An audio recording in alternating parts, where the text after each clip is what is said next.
In today's show, I'm looking ahead to Tuesday's action in the NBA. Michael Bolton.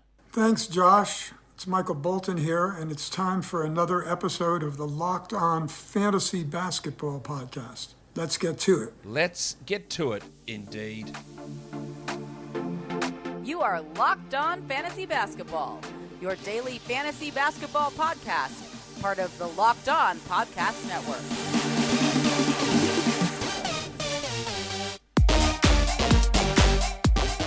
Hello and welcome to the Locked On Fantasy Basketball Podcast brought to you by Basketball Monster. My name is Josh Lloyd and I am the lead fantasy analyst at basketballmonster.com and at Yahoo Sports Australia. And you can find me on Twitter, as always, at redrock_bball and on Instagram at Locked On Fantasy Basketball. Thank you for making Locked On Fantasy Basketball your first listen every day. We are free and we are available on all platforms. We're here to look ahead to Tuesday, what I'm watching for, what you should be watching for, and some streaming options. So, Warnie? Let's get it on, Gilly. First game, Pistons Wizards. Let's see who's worse. Cade Cunningham was featured on my buy low show because he's shooting horribly. Like under 30% from three horribly, under 25% from three horribly. Can he fix that shit? We hope so. The minutes are a little bit down as well, which is frustrating. Let's get them back up. Let's see what he can do. Can he start to turn it on like he has for stretches this season? And then Killian Hayes. Killian Hayes' minutes have been, over the last 5 games, 12, 18, 25, 18, 28. Shout out to your mate Dwayne Casey, part of the, what's the opposite of the dynamic duo? The dreadful duo? The putrid pair of head coach and GM. I don't know what we're going to expect from Hayes. I think he looks good when he's passing and defending. When he's scoring and shooting, it's a different matter. It's bad.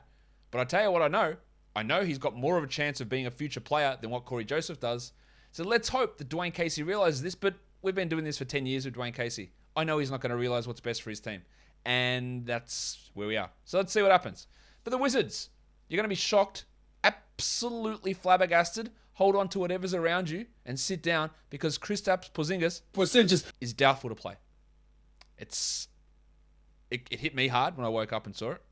It's probably hitting you hard hearing it here because you were just expecting him out there because we were told 2.5 weeks ago that he was ready to play first game. But you know what? These tricky bone bruises, we're not shutting him down. All right, this is the big Agatha Harkness winkster. We're not shutting him down. Maybe they're not. I do expect Porzingis to play this season. 4 more games is my guess, and then he's done. It's just bullshit. Just do something with it. Anyway, my point here is he's not going to play. So Daniel Gafford will get another chance at starting. I think we, the Wizards, and hopefully you, well, when I say we, that includes you, hopefully we've realized that Daniel Gafford is a much better option than Thomas Bryant. Daniel Gafford is not a star center. He's not an all-star center. He's not a great center. He's nothing like that. But he is better than Thomas Bryant. Significantly better. So we're hoping that we get those strong minutes from Gaff, who's played 24 in each of the last 2. And then whatever happens at point guard, Raul Neto, whose minutes have gone 33, 21, 30, and 25. That's really cool, isn't it? Hard to really get a full grasp of who's going to get those minutes and how it's going to play out, making them very hard to roster in 12s. Him and Ish Smith. Does Satoransky factor in? I doubt it, but maybe. He's getting signed by this team. So some interesting stuff to watch for there with the Washington Wizards. The second game of the day. The Hawks and the Celtics. Bogdan Bogdanovic was on my sell high list earlier today as well. Bogdanovic is on fire, shooting the ball. Really, really good stuff. Steal numbers are way up as well. The minutes are solid. He's 30 a night. He's a better option than Herter. He's a much better player than Hunter. But I'm just worried that some of this efficiency and usage stuff might drop off somewhat. So we just want to watch that, see where his role lies. And then last game, Onyeka Okongwu was amazing. 27 minutes, killed it with Capella and some early foul trouble.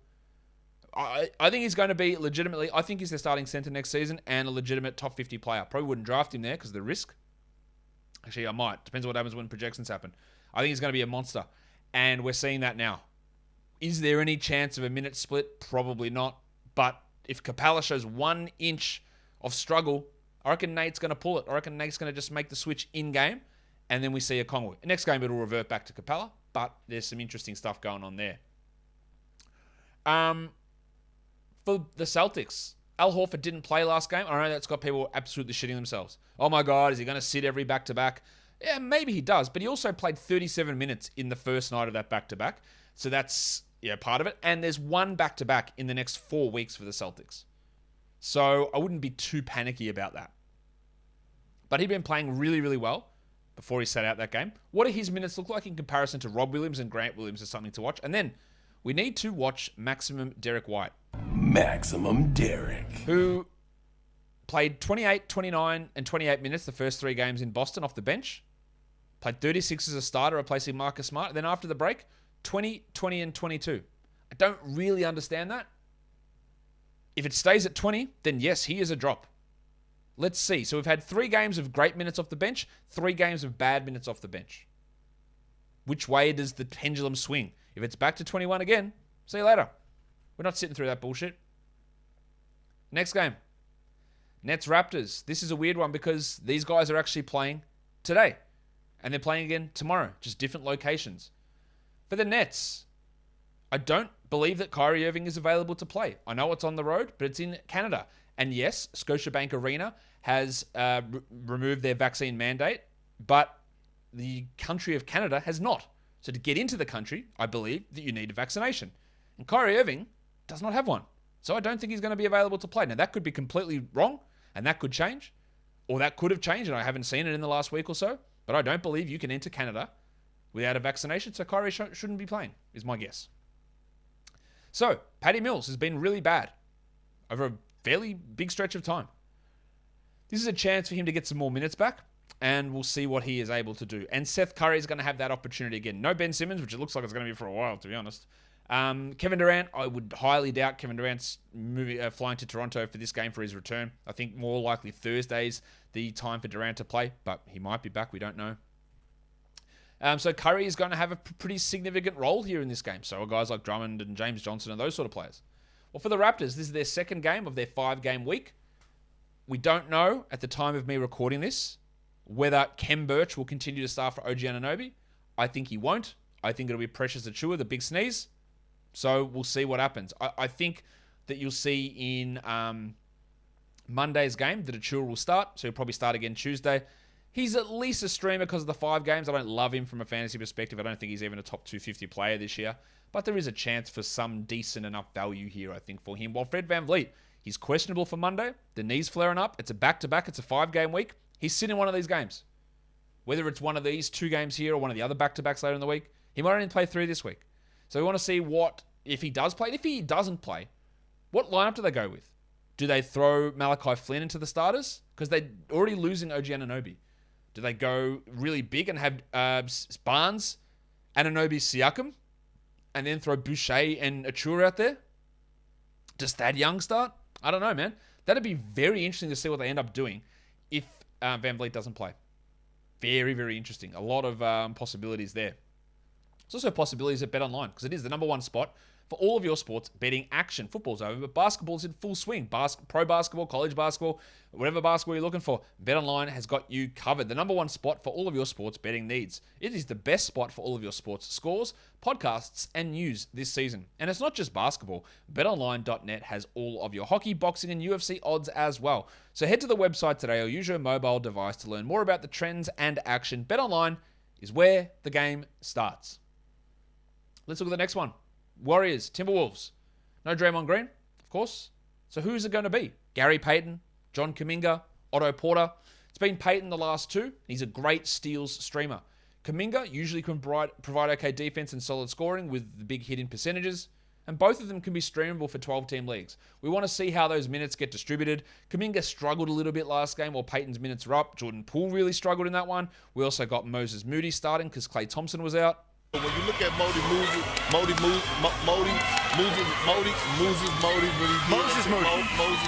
So we don't know whether Klay is going to return. We don't expect Andre Iguodala to play. But there's still intrigue around the Kuminga, Porter, Gary Payton minutes. For Minnesota, this is a back-to-back for them. Jaden McDaniels coming out of the All-Star break was one of the hottest players. And then the 2 games he's been really bad. 39 combined minutes in those 2 games. Struggled significantly. I don't think he's worth a 12-team hold. But let's see, how does him and Vanderbilt Bar look in this game? And then Goose, Anthony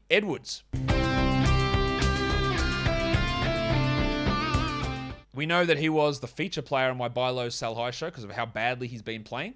Can he do something to turn it around? He's averaging like 8 points over the last 4 games. That's not including Monday's game against the Cavs. Is his knee actually still bothering him that much? Really, really key focus in on him, I think. Another game that we saw just yesterday. The Clippers and the Rockets. They're matching up again. Terrence Mann. Big steal numbers so far. Playing well. Minutes are good. 12-team league player for now. Let's see what he looks like. Let's see if he can keep this hot shooting up. And the other one I want to watch is Ivica Zubac, who dominated the Rockets. Played big minutes after Hartenstein had been eating into his playing time. Zubac's minutes went 23, 18, and then 34 in the last 3 games. And I think we'll push higher again because of how Ty Lue wants him to dominate this Rockets matchup. Let's see whether he can do it again. Those numbers were strong. The games before that, not so strong. For the Rockets, Chris Wood was also on the buy low, sell high show because he's been really struggling. Can he hit some bloody free throws? Get some blocks back maybe. Maybe get a steal or 2. Something that you haven't done in weeks. That'd be great. And then Kevin Porter and Gary Bird, Garrison Matthews, are both questionable with ankle issues. Now, this is the start of a back-to-back for Houston, so Eric Gordon's going to miss one of these games. There's a real opportunity here for Dennis Schroeder to play bigger minutes, and he's worth a stream for this back-to-back. The Tuesday, Wednesday back-to-back, there is stream value in Schroeder if he is available because of the doubts with Porter, the doubts with Matthews, and the absence of Gordon in one of these games. That might even fire up Josh Christopher for some value. We want to see what they do in terms of who plays, and if both those guys are out, can Christopher and Schroeder really make some noise? Mavericks and Lakers. I'm just over talking about the Lakers. Let's talk Mavericks though, because Spencer Dinwiddie was excellent against the Warriors. He was pretty good against the Jazz. He struggled in, I think, the game against the Pelicans. But he looks better in Dallas than he did in Washington. Is that realistic to expect it to continue like that? Can he continue to get 30 minutes a night? He's played 30 in 2 of the 3 games, which is pretty intriguing. Can he do that again? I don't know, but I want to watch it. And I want to watch how that impacts Jalen Brunson, whose minutes have been strong. He played 32 against the Warriors, but he played 36 and 37 the games before that. So there is a chance that he still plays 35 or Dinwiddie plays 30. So I wouldn't worry too much about Brunson, although his numbers have dropped off a little bit. For the Lakers, is LeBron going to play? He does not look healthy at all. He looks bad. Is he going to be out there? I don't know. Is Avery Bradley going to play? Fingers crossed he doesn't. No offense to Avery. Carmelo Anthony is someone I want to watch though because he is playing solidly. And there's a great opportunity for him to be a 12-team league player at the moment. And I think you should grab him. I also want to watch Dwight Howard, who is a really strong field goal, block, and rebound guy. You need those categories. Howard's going to get probably his 20 minutes at the moment. We know pretty clearly that he's a better option than DeAndre Jordan. So this is a real opportunity to at least stream him in with the understanding of the lack of production in points and the bad free throws. But if you need those specific categories, Dwighty is available and he might be able to provide something for you. So I'm going to tell you about Rock Auto. That can provide something for you, and what it can provide is parts for your car that are cheaper. Simple as that. Why would you go to a local chain auto parts store? Waste your time, waste your money, waste your patience lining up to talk to a bloke behind the counter so he can rip you off. So he might as well just steal your wallet straight out of your pocket. Do you keep your wallet in your back pocket or in your front pocket? I'm always a back pocket man. Anyway, that's beside the point because Rock Auto doesn't care what pocket that you keep your wallet in because you're doing it at home on your computer. They've been serving online auto parts customers for the last 20 plus years. Whether it's brake parts, tail lamps, motor oil, or even new carpet, Rock Auto has everything that you need for your car or truck. So go to their website. Amazingly, coincidentally, it's rockauto.com. And you will see all of the parts available for your car or truck. And in there, how did you hear about us box? Right, locked on. So that they know that we sent you. Amazing selection, reliably low prices, all the parts your car will ever need. rockauto.com. Let's stream. That sounds a little bit rude, and I don't know why that sounded so rude. Back-to-back streamers. It's the Rockets. So Schroeder's there. Yeah, you can stream him in. The Delicate Dancer. Try it. See what happens. KJ Martin. Gary Bird. Maybe Josh Christopher, depending on those absences. They're the team with that back-to-back on the Tuesday, Wednesday. That's who you're looking at. If we're just looking at Tuesday's action, Nico Batum and Isaiah Hartenstein. Maybe. Fingers crossed for Hartenstein. Corey Kispert, Otto Porter, Thad Young. These are all guys who are available in over 50% of leagues using our advanced metric, not Yahoo's metric. So there are guys who will be available in some of your leagues that aren't on this list. So just be aware that's what I'm using as a cutoff here. Grant Williams, Gary Payton, Kelly Olynyk, Dwight Powell, Hal Neto. What has happened here? Just looking at this list, and I think it's the wrong one. Yep, that's fine. I put the wrong list up there, but that's no worries. Let's look at points leagues and guys that we can stream in for points leagues.